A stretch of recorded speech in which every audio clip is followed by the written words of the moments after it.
Hello बच्चों, let's read the question. बच्चों question में कह रहा है कि x% weight by volume aqueous solution of HCHO formaldehyde है and y% weight by volume aqueous solution of glucose are isotonic with each other. The ratio x:y will be, तो x:y का ratio हमें बताना है बच्चों।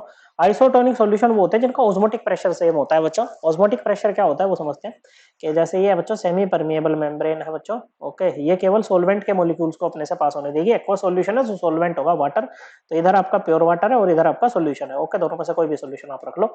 ओके बच्चों, तो osmosis में क्या होता है बच्चों, ये जैसे इधर प्योर सॉल्वेंट है, इधर सॉल्यूशन है, आप इसको कह सकते हैं कि लो कंसंट्रेटेड सॉल्यूशन है और ये हाई कंसंट्रेटेड सॉल्यूशन है। ओके, तो इसमें होता है बच्चों through semi permeable membrane solvent के मॉलिक्यूल्स का फ्लो होता है बच्चों from low concentrated side to high concentrated side. Okay बच्चों, अब इस ऑस्मोसिस को हम रोक भी सकते हैं, इस फ्लो को हम रोक भी सकते हैं बच्चों सॉल्यूशन साइड पे प्रेशर लगा के, and the pressure which just stops the flow of osmosis is known as osmotic pressure बच्चों। ओके, अब दो आइसोटोनिक सॉल्यूशन है, इनका ऑस्मोटिक प्रेशर इक्वल होता है बच्चों। क्या होता है? Isotonic solutions are those which have equal osmotic pressure. Okay बच्चों, और ऑस्मोटिक प्रेशर एक कोलिगेटिव प्रॉपर्टी होती है जो कि केवल अमाउंट ऑफ सॉल्यूट पर डिपेंड करती है, ना कि उसके नेचर पे बच्चों। और ये इक्वल होती है CRT, जहां पर C होती है मोलैरिटी, ये होती है बच्चों number of moles of solute divided by volume of solution in litre. Okay बच्चों, R होता है यूनिवर्सल गैस कांस्टेंट और T होता है टेम्परेचर। ओके बच्चों, तो देखो बच्चों, अब बात करें अगर परसेंटेज वेट बाय वॉल्यूम की, तो ये इक्वल होता है बच्चों weight of solute in gram upon volume of solution in millilitre multiplied by 100। इसका ये मतलब होता है, तो अगर आप बात करो x% weight by volume formaldehyde की, ओके बच्चों, तो ये इको इसका मतलब हुआ है बच्चों, अगर आपके पास में जो सॉल्यूशन है ना, अगर उसका वॉल्यूम 100 मिलीलीटर है, तो उसमें जो वेट होगा HCHO का वो कितना होगा बच्चों? वो x ग्राम होगा। आपके पास में कितना होगा बच्चों? x ग्राम होगा।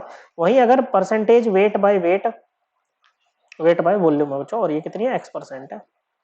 ओके, मैं इसको एस वाला एक्स लिख रहा हूँ बच्चों क्योंकि ये परसेंटेज का साइन भी थोड़ा सिमिलर सा है ना। ओके, बाकी स्मॉल एक्स ही है बच्चों। ऑफ ये है, अब आपके पास में ग्लूकोज, ये हो जाएगा आपका कितना? y%।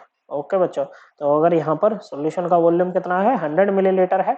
ओके, तो वेट हो जाएगा, ग्लूकोज होता है C6H12O6, कितना हो जाएगा बच्चों? ये हो जाएगा इसका y ग्राम। ओके, तो हमें यहाँ पर नंबर ऑफ मोल्स की जरूरत होगी। नंबर ऑफ मोल्स किसके इक्वल होता है बच्चों? ये होता है given weight upon molar mass.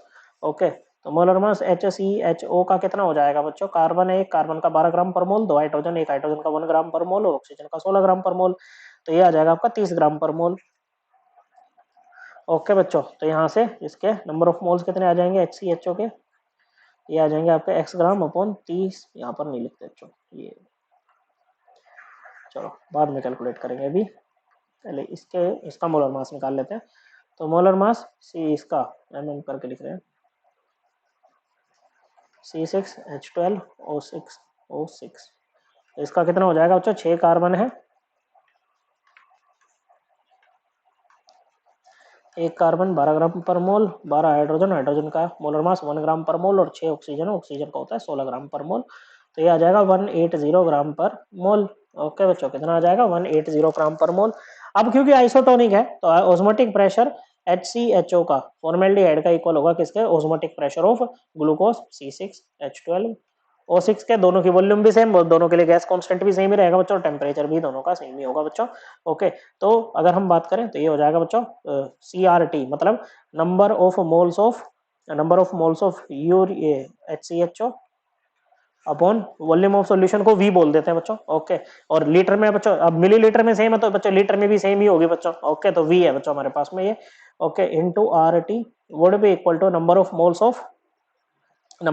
Of glucose C6H12O6। Okay बच्चों, फॉर्मल्डिहाइड है, यूरिया नहीं है, ठीक है बच्चों, अपॉन V इंटू RT, तो RT से RT गया बच्चों, V से V गया बच्चों। ओके, क्या गया? V से V गया, दोनों के नंबर ऑफ मोल्स इक्वल होंगे। तो HCHO के नंबर ऑफ मोल्स कितने होंगे बच्चों? Given weight upon molar mass होता है, गिवन वेट है इसका x ग्राम अपॉन मोलर मास है 30 ग्राम पर मोल, ये हो जाएगा बच्चों इधर y ग्राम अपॉन 180 ग्राम पर मोल, तो यूनिट तो सारी कट जानी है बच्चों ये, ठीक है। तो यहाँ से आपको x बाई वाई निकाल लोगे, कितना आ जाएगा? 30/180, ये 1 पे जाएगा, ये 6 पे, एक 1/6 आ गया, तो आपका x:y क्या बन जाएगा बच्चों? ये 1:6 बन जाएगा, और यही रेशो निकालनी थी बच्चों। सो करेक्ट आंसर है ऑप्शन बी। आई होप आपको ये एकदम क्लियर हो गया होगा। थैंक यू बच्चों।